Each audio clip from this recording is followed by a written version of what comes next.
Episode 7. Crossing the Line. The ride back from the restaurant was quiet. Lena sat in the back seat of the car, watching the city pass by through the window. The river lights faded behind them as the car moved deeper into the financial district, where tall buildings stretched upward like dark pillars against the night sky. Her thoughts were louder than the engine. Dinner had shifted something, not dramatically. Nothing obvious had happened.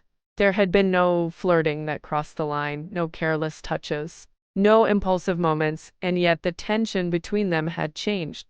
It had become sharper, more personal, more dangerous. The car slowed as it approached Voss Tower. Lena leaned forward slightly. "You can drop me at the entrance," she told the driver. "Yes." "Miss?" The vehicle rolled to a smooth stop outside the building. She stepped out, looked up at the tower. For a moment, the top floors glowed faintly against the dark sky.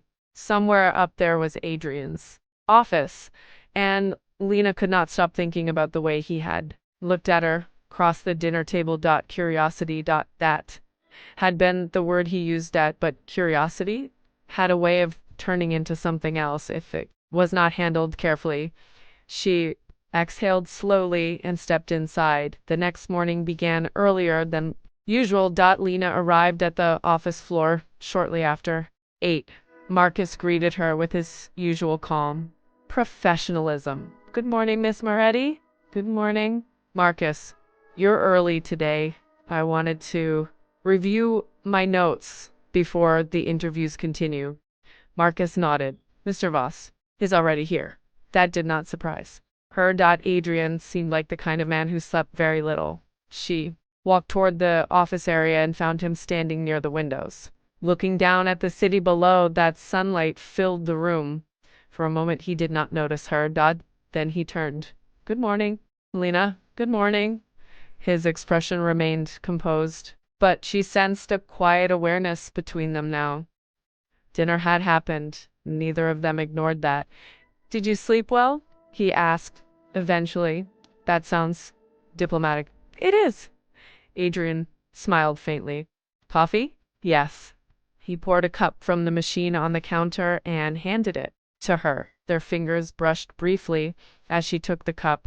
The contact lasted less than a second. Still, Lena noticed it, and judging from the slight pause in Adrian's movement, he noticed it too. She walked toward the seating area with her coffee. "So," she said, settling into the chair, were we in your life story?" Adrian joined her across the table.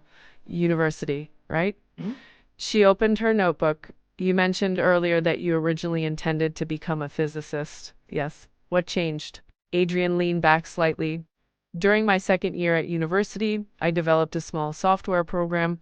"For what purpose?" "To analyze complex financial models faster than traditional systems." "That sounds useful." "It was," Lena wrote quickly. "What happened next?" "A professor introduced me to someone who worked in venture capital, and they funded the idea." "Yes, that must have been exciting." "It was also terrifying." "Why?" "Because success arrived faster than expected." Lena looked up from her notebook. "Success can be frightening. It creates pressure." He paused briefly before continuing. "When people invest millions in your work, failure becomes very public.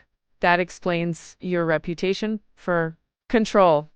Adrian studied her. "You think I control everything. I think you try to. You believe that is a flaw. Readers like flaws." He smiled slightly. "You are very determined to find one. That is my job." Their conversation continued for nearly 2 hours. Lena asked questions. Adrian answered with careful honesty, occasionally pausing to consider his responses before speaking. She noticed something else during the interview. He watched her just as closely as she watched him. Every reaction, every expression. It was almost like a chess game. Eventually Lena closed her notebook. "That is enough for today." Adrian raised an eyebrow. "You always stop before I expect you to. It keeps the interviews productive. Or mysterious." "That too." She stood and stretched slightly, her muscles stiff from sitting so long. Adrian remained seated, watching her. What are you thinking? She asked. That you are very good at your job. That sounds like another compliment. It is, she smiled. Faintly. You are getting comfortable with those, perhaps. Lena walked toward the window again. The city stretched endlessly. Below. After a moment, Adrian joined her. They stood side by side, looking out over the skyline. You know, Lena said quietly. The arrangement is unusual.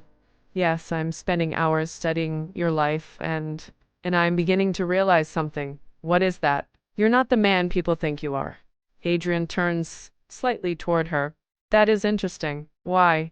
Because most people assume they already understand me. Most people have never spent this much time observing you. True. The silence between them grew again, but it felt different now. Closer. Lena became aware of how near he was, standing close enough that she could sense the warmth of his presence beside her. She turned slightly toward him. Adrian was already looking at her. For a brief moment, neither of them moved. The tension that had been slowly building over the past week settled heavily between them. Lena spoke first. This is the part where things become complicated. Adrian's voice remained calm. They already are. That does not concern you? It should, but I am still curious. Her heartbeat quickened slightly. Curiosity seems to be a recurring problem for both of us. Yes. The air between them felt warmer. Now, charge. Lena held his gaze. If we are not careful, she said quietly, this could become a serious mistake. Adrian did not step away. Possibly. And you are comfortable with that? I am comfortable with risk. She shook her head slightly. That sounds like something a billionaire would say, probably. Another moment passed, then Lena looked away first. She stepped back slightly, creating space between them. That is enough curiosity for today, she said. Adrian did not argue. Very well. She gathered her notebook and bag. I will see you tomorrow. Lena, she paused. Yes. Next time, he said calmly, we should be honest about something. What? The fact that the line between professional and personal disappeared several days ago. Lena stared at him for a moment, then she smiled slightly. You might be right. She turned toward the elevator, but as she walked away, she realized something important. The line had not just disappeared. They had both stepped across it.